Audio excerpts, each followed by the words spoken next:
And the one I've been really waiting for is our next guest, Phil Gruber. Phil, we've been waiting for you. Oh, thank you. I didn't realize I had my hard hat still on. My original NASA hard hat. Oh, Scott, don't go. Hey, Alan, how are you doing? Phil, we don't need to go into too much of our background, but I've known Phil ever since I walked by a restaurant on East 6th Street, and he said, "Hey, who are you?" And then we realized there was all this metaphysical, cosmic information we had to trade back and forth. And I'm happy you're here today. And I'm happy you're here today, too. You were the best man at my wedding, and you still are the best man in my book. all right. Look at all this light coming out of my head. I know. Oh, no, it's the chandelier behind me. Can everybody see me okay? Yes, we can see you more than okay. You're okay. Phil also produces the Higher Consciousness events once a month. Do you want to mention that a little bit? We'll mention that. I've been doing a lot of webinars, you know, and I'm much more comfortable with the Zoom format now. So I've been doing webinars from here. By the way, it's here in Singapore. It's 3:40 a.m., 3:40 in the morning. That magic time. What do they call it? That Brahma. What do they call it again? There's a special name for that. Oh yeah, Brahma Marathon. All right, people, they get up and do a special meditation, right?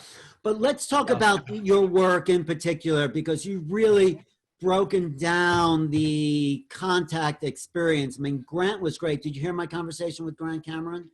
Absolutely. It was great seeing you and Grant. And I love just watching Costa and Scott.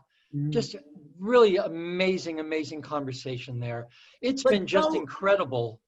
No, but go into the detailed accounts of what contact is on many, many levels of consciousness, because you presented a paper like 2 weeks ago where at first I said, what is he talking about? And then I realized how ingenious it was in how the DNA holds information of the contact so the conscious mind can receive what's been perceived by the unconscious mind. So do you want to present that today?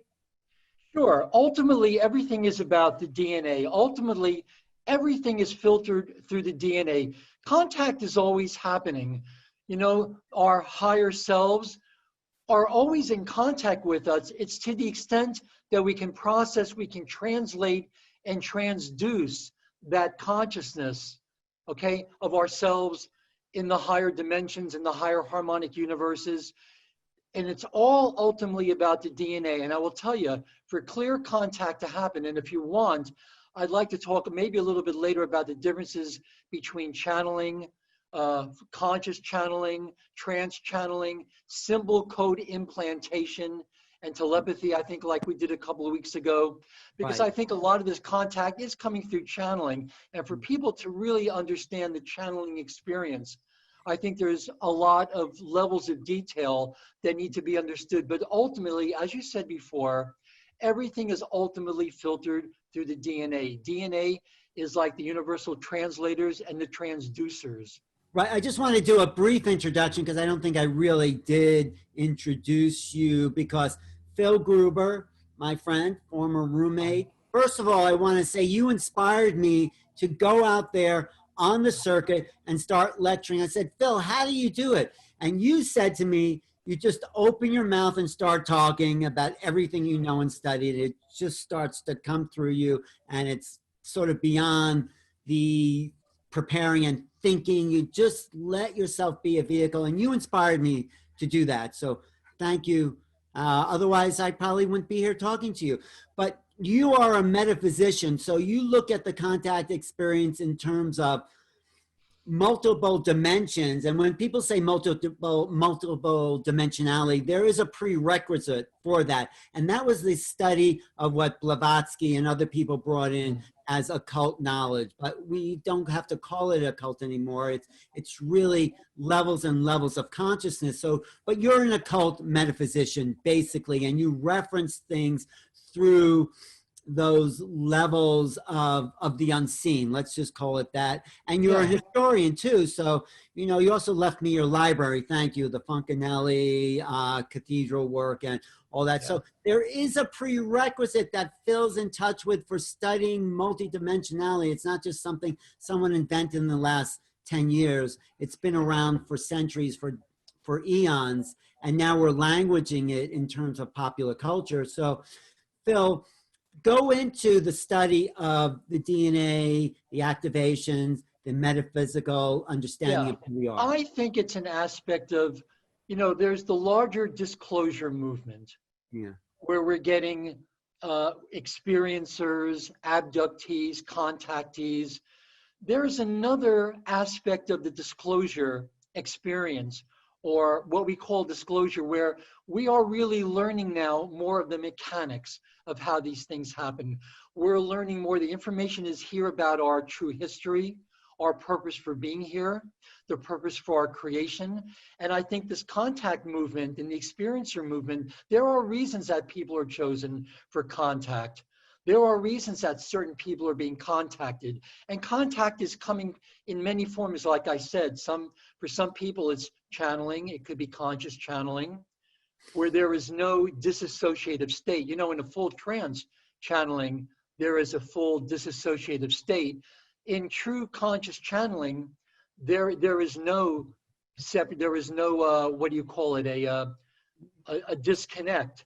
Yeah, you're still conscious. Telepathy. The Yeah, and personality we'll talk about that in a minute. Yeah. But in terms of disclosure, the knowledge is coming in. It's always been here, but it's come through certain people that have had direct contact experience, direct physical contact experience through childhood. It's actually a hallmark of certain types of indigos that we call the type 1s and the type 2s. And I'm sure a lot of people out there can relate to this, where there have been direct physical contact with representatives of elder races, even from childhood. There is a reason that contactees, for the most part, are chosen. And as you said before, or alluded to it, as everything about the DNA, you have to be connected with certain races, basically, even to be a candidate for contact. But I want to bring it back to the DNA and bring it back to my experience a little bit, so people can have an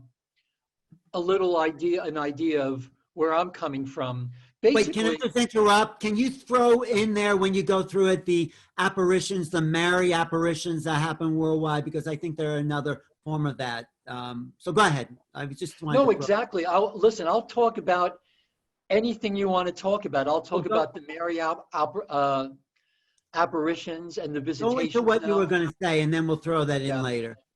Part of the disclosure movement is what's being disclosed now is a lot more about our true history, the true history of the human race, the human lineage, our history as angelic humans, the reason for our original creation, why the indigos have come. Contact is a multi-level, tiered, multi-leveled experience. And to understand our true history, where we come from, why we're here, what we're here to do, what our contracts are, the original purpose for our creation, we begin to understand why the Mary phenomenon, why the return of the divine feminine, the indigos, understanding the mechanics of who we are, where we come from, our true history. Okay, give us the true history, Phil. Give it to us. Okay, here we go. What do you call it? Buckle your seatbelts in. We're going to talk about star seeds, okay? The original human design. And this gives us the background for the contact experience, okay? The original human design itself is of extraterrestrial or angelic origin. Originally, human beings were created in what we call the fifth dimension, the second density, dimensions 4, 5, and 6. That's why it's very important. Again, as I said, as part of the disclosure movement, we're learning more about ourselves now. We're learning what makes us human and why we've come back. And most of us have chosen to come back at this time. I will tell you right now, I'll be very frank and candid with you and everybody that's listening to us right now. I believe that everyone on this call, has chosen to be here. I don't believe that all Earth humans, usually when they detach from this body, when their consciousness detaches, when they pass over, when they transition, they may go into some of the lower mid-astrals as we've come to understand it. But the reason you come back for successive cycles of incarnation is because you're forced to. If you haven't cleared X amount of your karmic miasmic blueprint or imprint, that residual karma that you haven't healed, you're anchored here. You're magnetically pulled back to the earth for cycles of incarnation. I think, Alan, we've all chosen to be here. I think we've chosen our parents. Listen, a lot of souls that start the incarnation process or start the fetal integration process, if they feel that their mother or their parents haven't done the clearing they've needed to do, they will start the fetal integration process within those first 8 cells. But then if their mothers especially haven't done enough clearing, they're going to turn back and go back to where they came from. Here on the earth, this is manifested as stillbirths, miscarriages, abortions, and yes, they are tragic events, but realize that these decisions are made on the higher levels. I want to talk about the 1111 right now because it's very, very important. I think a lot of people out there notice the 1111 on the clock, and this is very, very important to understand too. I think we were very fortunate by choosing our parents. Read the Pistis Sophia. Jesus Christ himself talks about how he chose his mother. When we talk about the divine feminine movement, this is very, very, very important, and really raising or elevating the feminine back to her rightful place in the spiritual hierarchy. We're all Marys. We're all beloved of God. We're all beloved children. We're all very, very, very special. But here's the thing. I almost forgot what I was talking about because I'm so excited to be on this call. The Pistis Sophia, Jesus talks about how he chose his mother, how he chose Mother Mary. Bill Van Horn wants to know what happened. I'm going to tell you right now. Okay. Jesus said he scanned the world from the higher harmonics, okay? Jesus came, projected his consciousness out of a large collective, an avatar collective, maybe Sananda. Maybe Sananda, by the way, is in my way of thinking, is a large avatar collective. If someone claimed that they were channeling the whole collective known as Sananda, I think their head would explode. But Jesus, as many avatars, Buddhas, Bodhisattvas, past, present, future, have chosen, will choose, they have individuated out of large collectives of what we call an avatar, which is basically a large collective of hydroplasmic liquid light. To the earth, you project your consciousness through sets of interdimensional stargates, which are really sets of black and white holes. A lot of people understand what the black hole is. It's a magnetic vortex. It's a black hole. But you just don't stop there. You go out the electrical white hole. Not unlike our chakras, stargates are simply structures of energy that you use to travel from one dimension to another or from one harmonic universe to another. You go into the magnetic black hole, out the electrical white hole, into the next black hole, out the electrical white hole. There's a path of interdimensional stargates that a lot of us took to get here. And I will tell you that I do not think that a lot of us have come here as a result of past lives. Most of us, I think, and most of us that are on this call, and most of us that are really into this work, and God bless Neil and Scott and Deborah and you for helping to bring all this information out. That's what I meant about disclosure in the beginning. What's being disclosed now is not just the experience that we've had that have brought us to this place, but actually more of this science, the spiritual arts and science that we really need to understand, Alan, to understand the true nature and function of Ascension, what Ascension really is, multi-dimensional identity integration, what stargates really are, what our true history is. Jesus scanned the earth from a higher place. He said he was looking for a virgin. Now, what does that mean? Yes, in Aramaic and Proto-Aramaic, Canaanite, virgin can mean young girl or young lady, but what the virgin really means is a creative energy female that uses her thoughts in an innocent fashion. In other words, that uses her creative energy in a state of innocence. The thoughts are devoid of any disharmonies or distortions. In other words, he was looking for a mother that didn't have any karma, That's what virginity really, really means. And our return to innocence, I think you know this, Alan, our return to innocence is returning to that state where not only we can control our thoughts. Jesus, it would not have benefited him to be born through a mother that still had residual karma or miasmic load, to be birthed into that pattern. You would have had to spend your life looking for ways to heal your karma, and that's not what we're here to do. We'll talk about miasmic loads because a lot of people still have that and we're trying to detach from them. So please. I believe that we're not here to heal our karma. We're here to fulfill our soul's purpose. And for most of us, I think our soul's purpose had already been fulfilled by our parents. I think we're here because of soul contracts. I think our parents may have been quote unquote soulmates. I think we're here to do much higher work. I think we're here to do here in the earth what angels are supposed to do, the work of angelics in the higher harmonics. We're here to fulfill avatar contracts. Yes, I'll get to the 11:11 in a second. So it would not have profited or benefited Jesus to be born through a mother that had not resolved all of her karma. He would have been disabled in some way, may not have been to fulfill his contract here. Some people feel that the higher contract wasn't able to manifest, but he was looking for a virgin. He was looking for a woman who used her thoughts in an innocent way. In other words, a woman that did not have any karma. And our return to innocence, our rebirth now, and birthing into this new age, is to find ways not just to clear our karma, because when you clear the karma, then the path is clear to fulfill your soul's purpose. We're not here. Yes, we're here to clear our karma, but that's not why we're here. We're here to fulfill our soul contracts. We're here to learn what Ascension is really about and our true history and the reason for contact. This all goes into the same pot. But we definitely need to clear our karma. Not only that we inherit not only from our parents and generations back, but also from parallel lives, our incarnational soul family. We come in with a lot of karma that's unresolved. And just think how much healing we can do if we heal ourselves of our karma. The lesson is only there for us to acknowledge what we need to heal. If you don't have the karma, you don't need the lesson anymore. And there are very, very powerful ways to heal all residual karma in what's called the miasmic imprint. Miasms are the crystallizations of disharmonic thoughts.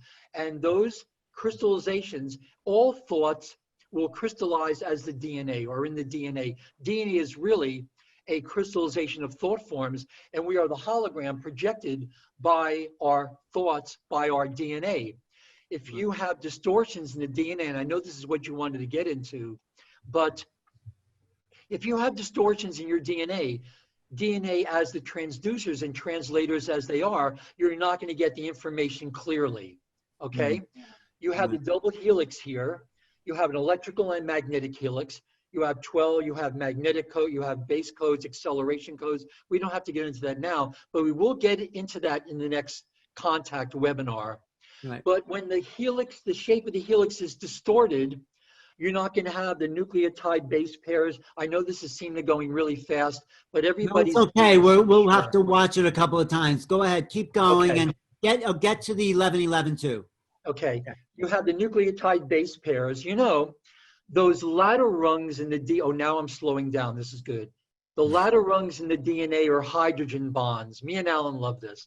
They're hydrogen bonds, okay, where the nucleotide base pairs are. Basically, you have electrical and magnetic codes. One helix magnetic, one helix and electric, okay?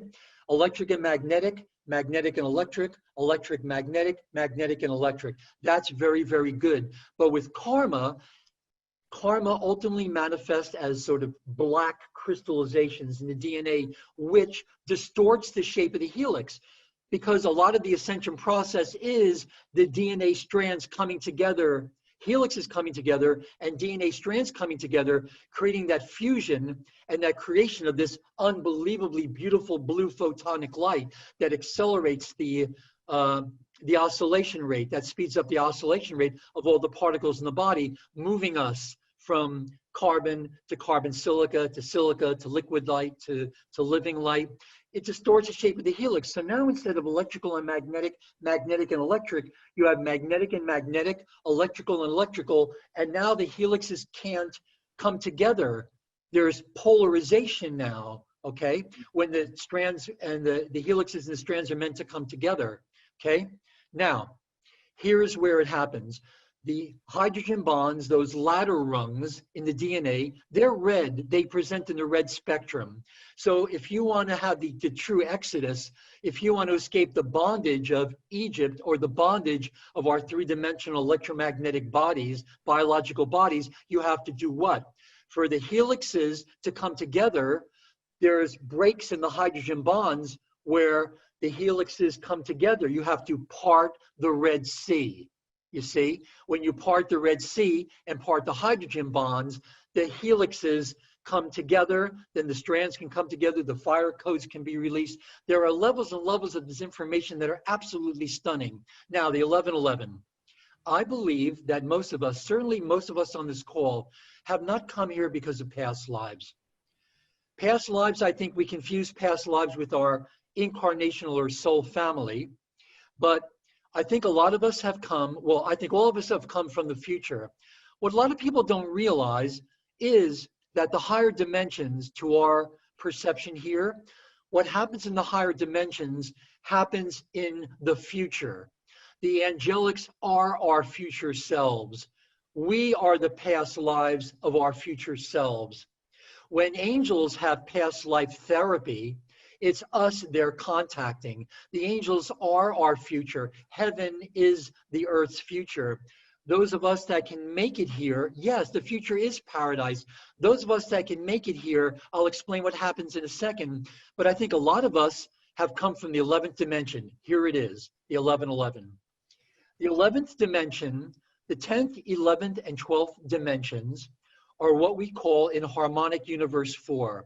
We believe in a 15-dimensional time matrix, where there are 15 dimensions. Within a time matrix, consciousness is dimensionalized, okay? Outside of a time matrix, you have non-dimensionalized cosmic consciousness. This is where the Ascended Masters are, okay?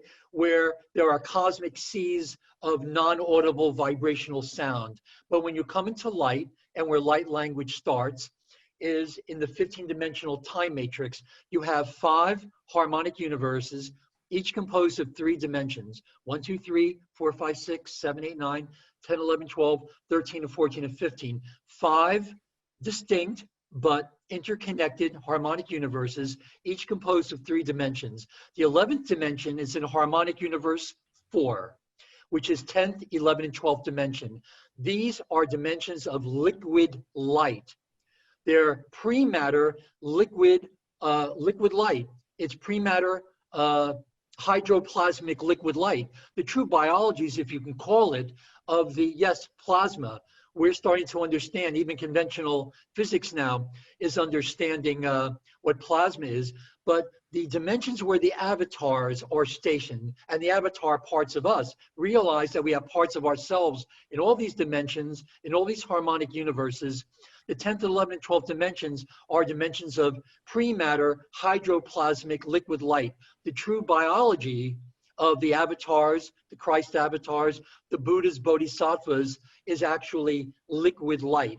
Now, the 10th dimension is, this is the cradle of Lyra, by the way. The cradle of Lyra or Lyra, rockabye baby on the treetop. When the wind blows, the cradle of Lyra will rock. When the bough or the seal breaks, the cradle will fall, and down will come baby, cradle and all. You see, we fall into the bottom of the tree, Alan, but we still carry the imprint of the cradle of Lyra, which is our 12-strand DNA pattern, okay?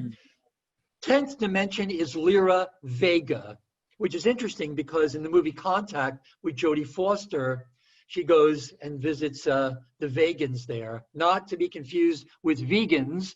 These are the vegans.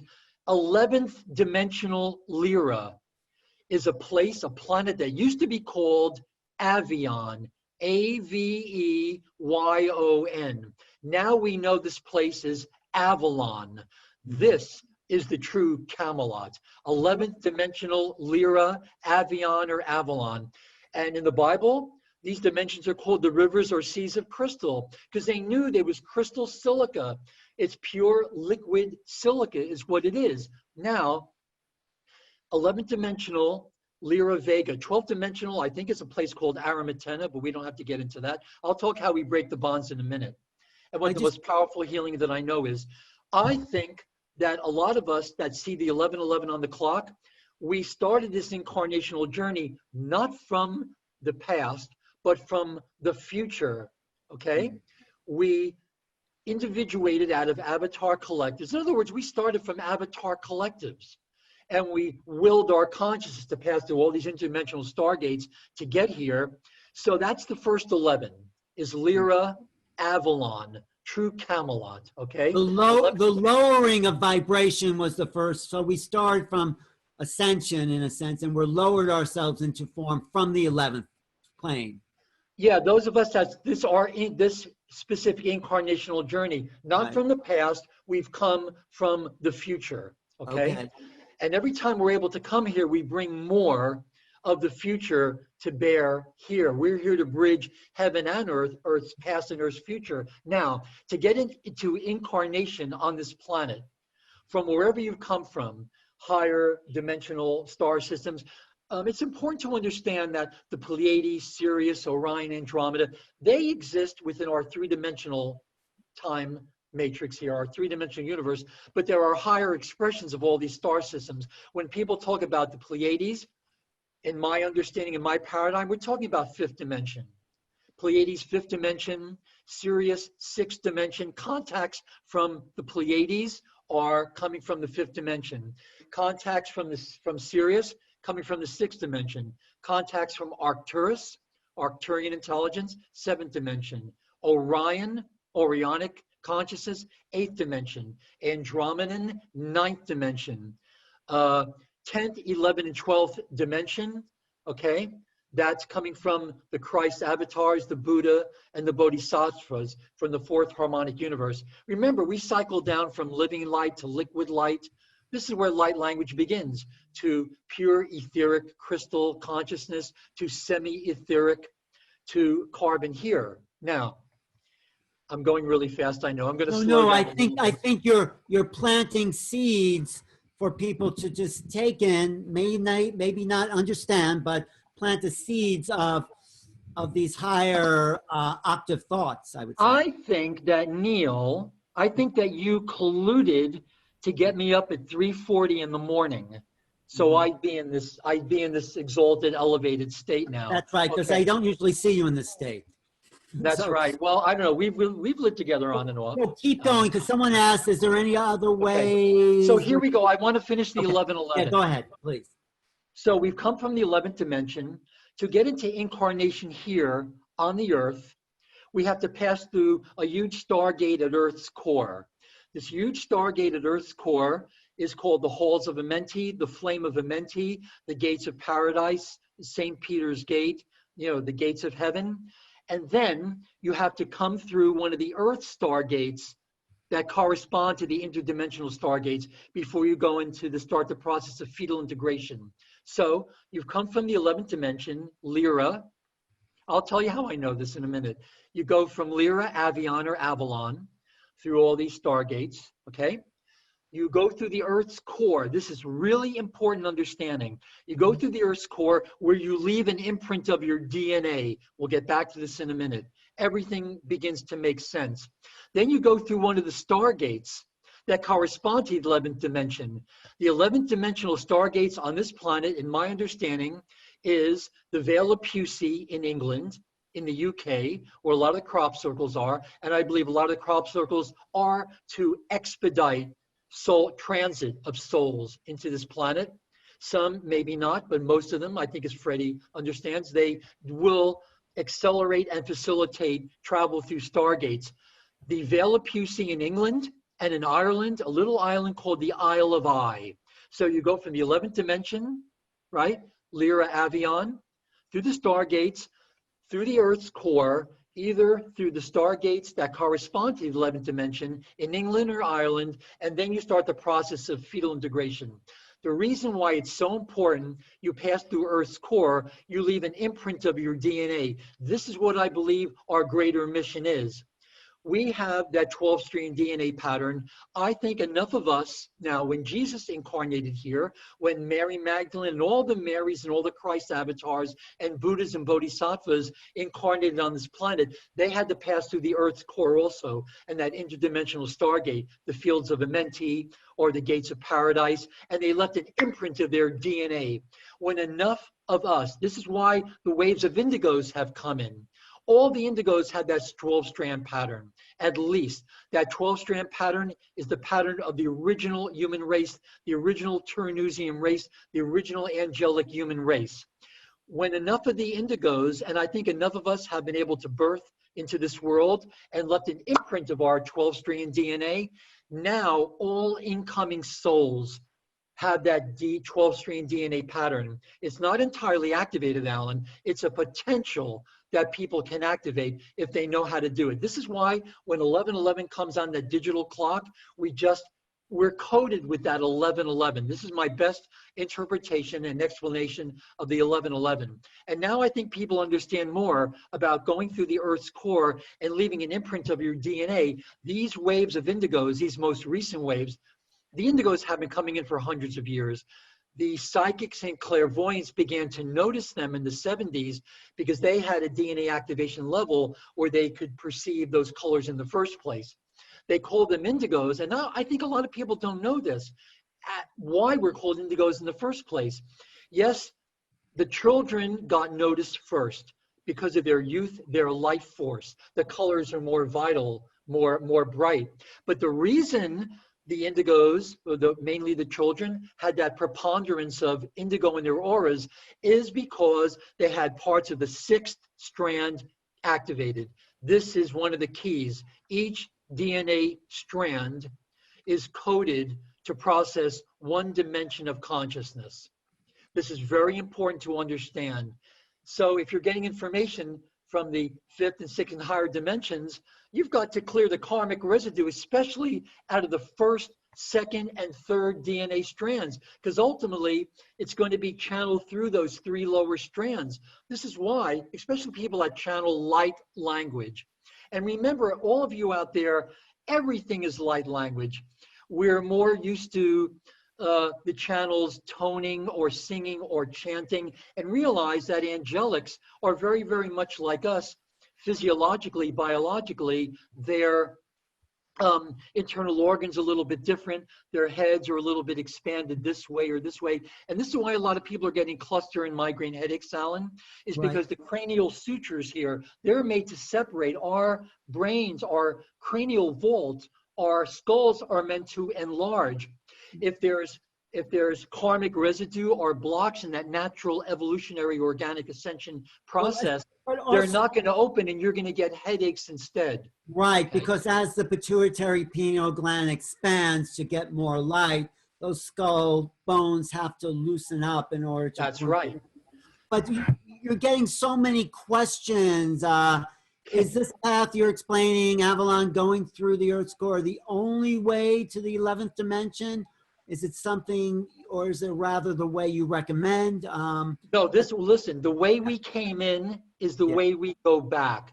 To understand the roadmap of where we started, to understand the anatomy and the structure of a time matrix, okay, and an energy matrix, helps us understand what angels are, what state where they are in the dimensional picture, where our souls are, where the angels are, where the archangels are, where the avatars, where the rishis, what ascended masters truly are. It helps us understand who and what we are. Now, in terms of contact now, and then I'll talk about the DNA. And right away, I'll tell you, for those healers out there or healing facilitators, I think the most powerful healing in this world is the energies of forgiveness and gratitude. Forgiveness and gratitude are sentient, conscious identities, okay? When we think thoughts, see, every thought we think, read the master key, Charles Haanel. it's more useful now than it ever has been. All these teachings we've been getting, all these success programs and peak performance, ultimately, we have to control our thoughts, because Right. all thoughts are impelled by their nature or compelled to objectify themselves. Okay? Phil, we sort of have to wrap it up, but I mean, you're so many Are you people. serious? I thought we had 40 minutes. Well, what time did we start? Anyway, Oh, wow, it's um, 4:25 already. Wow. Listen, I know I I just, know you have something coming up on Portal to Ascension. I'm just looking for that. No, there's so many unanswered questions. I just want to say to Anne, I don't think wherever we incarnate is a mistake. Wherever you incarnate, I suppose. listen, Oh yeah, if you can copy and paste these questions, I yeah, will do my best to answer them. If they leave their emails on the chat and you yeah. cut and copy the chat, I will do my best to answer all these questions. I know I planted some seeds here, but I will tell you, as far as healing the DNA, the karmic miasmic load in the DNA, which is caused by our improper thoughts, disharmonic thoughts, thoughts that don't honor the law of one and all that kind of stuff. Forgiveness and gratitude. Look at the Emoto crystals. The most beautiful crystals of Emoto are the ones where thoughts of forgiveness and gratitude are projected. Let me speak for one more minute. This is really No, important. please, please. Forgiveness and gratitude. Look at the light. Look at how much light it can hold and light it can radiate. Why? It's the structure of the crystal. Crystals that have no structure can't hold that consciousness, can't hold multidimensional consciousness, can't hold the love and compassion. But thoughts of forgiveness and gratitude, you see how beautiful and full of light and radiant they are. Jesus said to Magdalene, you are the effulgence of light. Why? Because if you become the living embodiment of forgiveness and gratitude, think of it. Look at the Emoto crystal. Every crystal and microcrystal in your body will be able to hold and radiate that light. That's when you become a presence healer. So think of forgiveness and gratitude. It's not about blame, it's forgiving. What do you have to be a clear and open channel for grace, for the Spirit of God to move through you out into the world? And gratitude, read Wallace Wattles' The Signs of Getting Rich. Gratitude is a magnetic force that unites your brain and your solar plexus in the heart space. That's that warm feeling. That's that feeling of gratitude. Gratitude for you, gratitude for Scott, gratitude for Deborah, for Neil, for Scott, for all the people that are coming in on this. Your light language may be toning, it may be singing, it may be chanting, it may be art, it may be poetry, it may be just smiling and giving someone a reason to live another day, to give someone hope. It's the, as Kiara Windrider says, and he's always on our contact panels, the only thing that didn't escape from Pandora's box was hope. Hope springs eternal, forgiveness and gratitude. And and how do you forgive? Make your apology. And with forgiveness, the Pissa Sophia, Jesus said through Mary Magdalene, the soul is declared innocent of all intensifications of karma. And the Phil, Pissa Phil, Sophia this that I is recommend is the no. commentary by J.J. and Desiree Hurtak, I which I always know forget you have. how incredible you are once you start talking, because like you're I can't filtering. believe, I think time is accelerated. It Whenever we're did accelerate. together, But Neil is producing a big event for you called Visitors to a Small Planet, where you're going to do 3 hours of this type of deep downloaded information. We didn't even get to the digital contact. That is March 21st, 2020. Go to Portal to Ascension, Visitors to a Small Planet. Also, me and you, Phil, are doing in October 20th. We are the doing, dynamic duo, it's going to yes, be Tuesday, October 20th yes. What are at we doing? 7:30 p.m. Central Time, Contact with Higher Intelligence, Part 4. And in And how this do Part people 4, sign we're up? going to name the names. We're going to But talk about the primary agendas of visitor races, the reasons for contact, how to create a contact platform for higher intelligence, and the reasons we're chosen for okay, but contact. how do people sign up for that higher intelligence conference? That's a What? really good one. I think they have to contact you or contact me. May I leave my email? Yes, put your email in the chat, and you can Here's my contact me email. at New Listen, and Reality. if you have any questions, please do Yeah. not hesitate to email me. I will, all panelists and attendees. Okay, Okay. here it is. Yeah, Phil.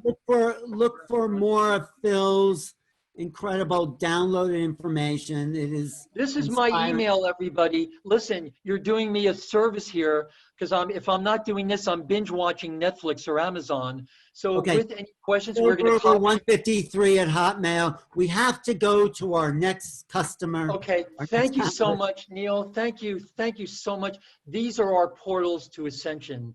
And Alan, you are the man. Okay, You are the man. thank you, I Phil love you. I Gruber. love you all.